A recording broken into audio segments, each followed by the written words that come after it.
Whether you live alone or in a shared apartment space, these productivity hacks will help your home to feel more peaceful, calmer, and easier to manage, especially if one of your goals is to increase your productivity because your space directly affects your life. The truth is that many women who live home alone and enjoy their space, they know about these hacks. They are deliberate in managing their homes in homemaking because homemaking is for everyone. It's not just for families or young moms. It's for people who really want to be intentional about creating the space and the lives that they want, that is in their best interest and positions them for success. They understand that their internal world is just as important as their outside world, and therefore they ensure that the presentation, the space, is in the best way possible for them. It's optimal. And it's not even about perfection. It's just ensuring that you have a peaceful place that you look forward to coming to and to relax in and to reset.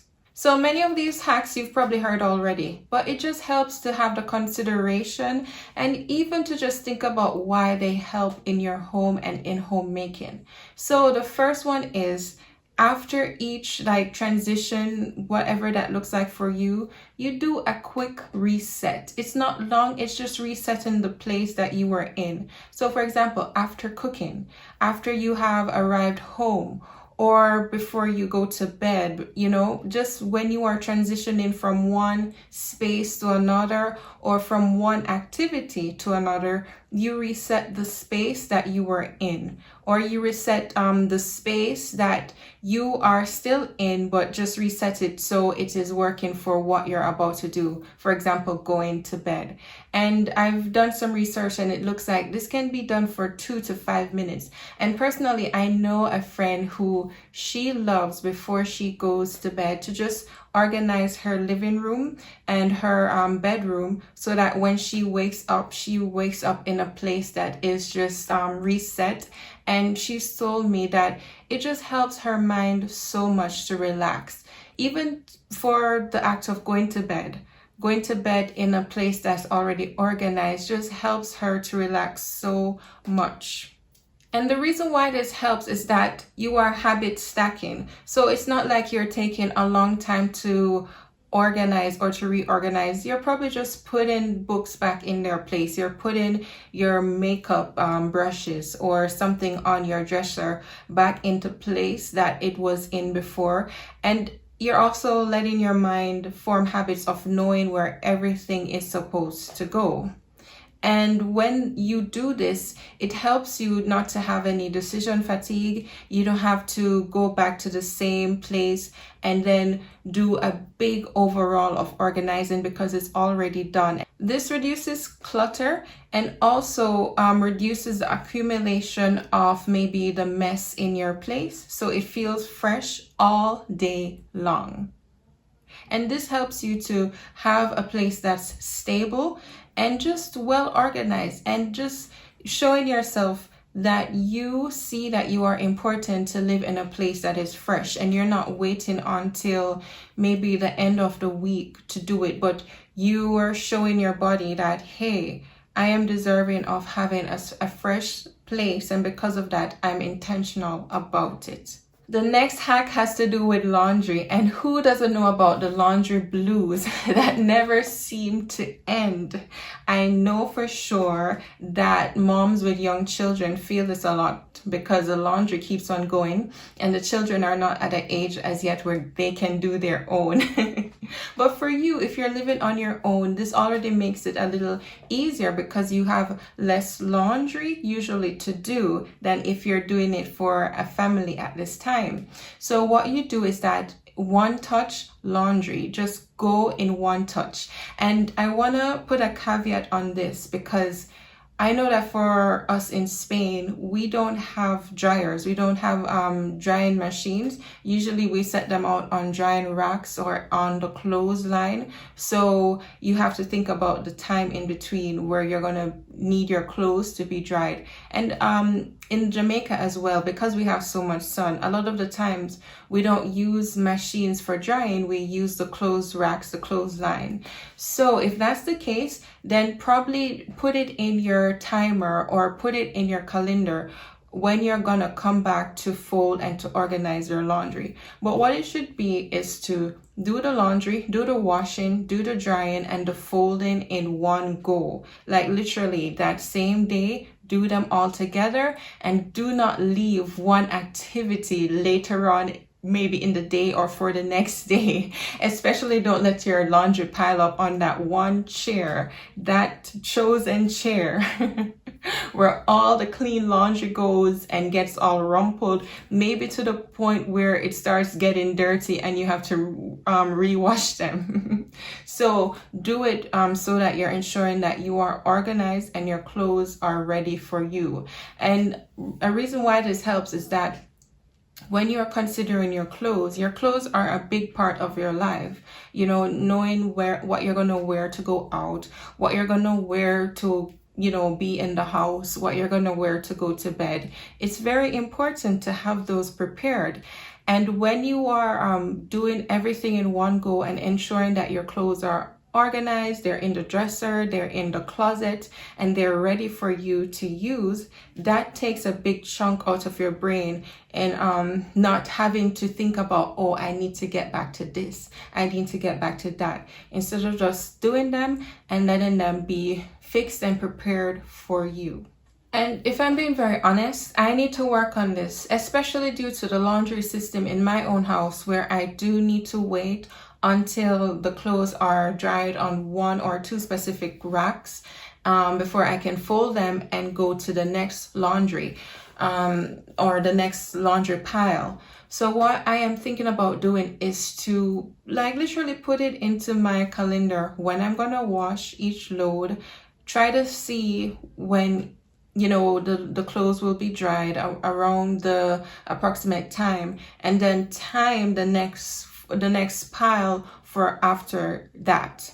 So I'm going to try to do that. And of course, as soon as they're dried, fold them and put them away. Fold them, hang them up, and put them away. Usually I'm good with the folding and the hanging up and setting aside, but I do get a little bit confused and even delayed waiting on the drying. But I realize that sometimes because I'm waiting on the clothes to dry, I just forget the laundry and just don't think about it, but that allows it to pile up. So I think I'm going to time myself and also consider the season, because in the summer, of course, the clothes will dry much faster than in the winter. But I'm going to try to work around it so that I can stay as organized and be more intentional about my homemaking. Here's another hack that I actually like, which is to create purposeful stations. For example, this is really common for us as women, but your makeup kit, you can have a station for your makeup where you have your brushes, your makeup, your sponges, everything you need in one designated spot. You know, especially depending on the space that you have. But I think it's even more important if you have smaller spaces to have maybe stations like you have baskets or organizers where you put everything together and everything has their spots, right? So another thing would be maybe a coffee or tea station in your kitchen, something in your bathroom like your soaps and your brushes, different things like that. Have a station.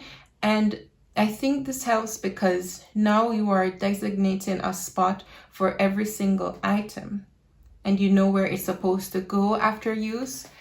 Oh gosh, let me tell you something.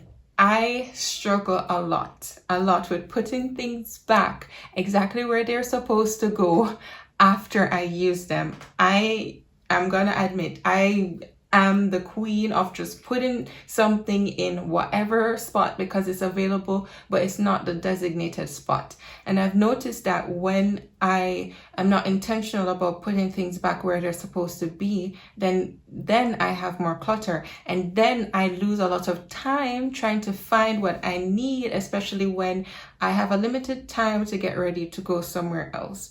So I've been trying lately to really designate a spot for everything. It's been working well, still needs some improvement, but even beyond, having a designated spot for everything, I think I'm going to try this thing called designated stations. And even another thing that's recommended is to have cleaning stations in each room. So you have your cleaning supplies that's set aside. So when you're doing your cleaning routine, you have the supplies for each room, or for clumped up rooms together. In one spot, you have the cleaning supplies so you can easily grab them. You know what you need, and excuse me, when you're running out, then you go and you can easily replace it, because you can see everything in one spot and it's easier to organize that way. So I really like this idea. I truly do. The next hack is for your bigger weekly cleaning, actually add it to your calendar and make it a routine. I think this would be the easiest for everyone, because normally we have a day set aside in our mind that we will be cleaning, but you can also make it like a reset, give it a name, make it your home care, your home reset day or hour or two. Well, I don't know, depending on how long you need it to be. But truly, if you've been doing the other habits, if you've been really working on the other hacks intentionally, for example, resetting during your transitions, this will make your weekly cleaning even shorter, because you've been keeping things clean all along, things organized. So now you need to dust and sweep and mop, and it's not going to be as long, right? So yeah, have a reset day for your house, for your space that you set aside, where you're creating a routine for the refreshment of your space. And I've discovered that this trend is actually popular, or there's a trend called the Sunday reset, where people will reset their space and make it their cleaning day, their cleaning routine, all covered together, so that they can go into the next week feeling relaxed and just ready and prepared, especially from their own personal space. Here's another hack that actually ties into when I was talking about the Purposeful station. Now, this is to create a mini cleaning kit capsule for every room. And professionals actually recommend this. Even like hotel cleaning professionals, they have a mini kit set aside where they don't have to go to like a big closet or another space to get the cleaning supplies. And this helps because you have the cleaning supplies ready and available and easier to clean, and it just helps your mind and your brain, because since you already have it there and prepared, you can just do a quick wipe, a quick cleaning, and then it's done, instead of having to go to the next room the next closet and having to shift between things to find everything. Things have already been prepared for you, especially if you're doing a quick wipe down or something to that effect. The next hack is something that's really well known already, as well as popular, but we're going to talk about what it is and why it's helpful for you. And this is decluttering. So actually using what you use, keeping what you use, and what is important for you. I think because of this, many people have been embracing the minimalist lifestyle, because really and truly, the things within your space, they take up energy. They carry energy, they take up space. And if it's too much, it can be a little bit not a little bit, actually, a lot overwhelming for you, especially depending on the space that you have and how many things are taking it up. So something that you can do is to each season, especially depending on the climate region that you're in, if you're in a region that literally has the specific seasons, or you could do this every 3 months, focus on the things that you need for that season and the things that you don't. Now, I understand that there are things that have sentimental value, but really try to think if you're holding it for a specific reason or out of fear. Like, if I give this away or if I throw it out, am I gonna need it somehow, which you can't really tell, if you get what I'm saying. And actually, hoarding is a sign of, mental issues. So you really want to think about why you're holding on to things, especially that you don't need.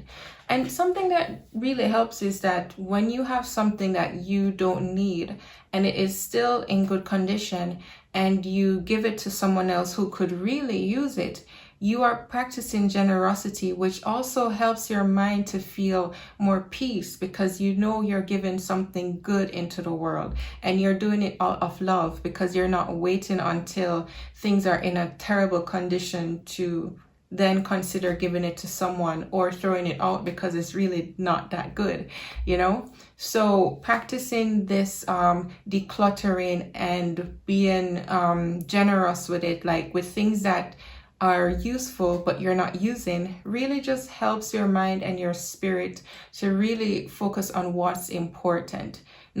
It's not about things, it's about you and your relationships and your life around you. The next habit or the next hack is to create a simple evening reset ritual. So it's just forming a habit where you do a reset of your space when you're winding down. Something simple, not taking up too much energy, but you're doing it before you go to bed. And you can also mix this in with self-care, like lighting a really nice candle, the scent that you like, or a diffuser, same with the scents that you like, that also helps you to relax, for example, maybe lavender or something to that effect. Something that just calms down your body and also helps you to reset your space. So you can fluff the pillows, maybe do some light dusting, anything that works for you. Make it your ritual. So even as I'm giving you these tips, these hacks that will take your homemaking to another level, I want you to customize it to your own lifestyle and your own needs. Ensure that you're not doing it due to pressure, but just because you heard something and that sounds like a great habit and now you're going to try it. And sometimes that means that you try something that you may not necessarily like or be drawn to, but you're just going to see if it makes your life better. And if it does, you keep on doing it until it becomes a habit. But if it doesn't and you realize, okay, this doesn't work, then that's fine. You try something else or, just stop. But the point of this is to really think about your homemaking and knowing that it is so important. Even if you're living on your own or you have your own space in a shared apartment, it still matters to you to make sure that your space is deliberately peaceful and calm so that you can relax. So if you like any of these hacks or you've been doing them already and you've been seeing the benefits, let me know in the comments, and I look forward to speaking with you soon. Have a great day.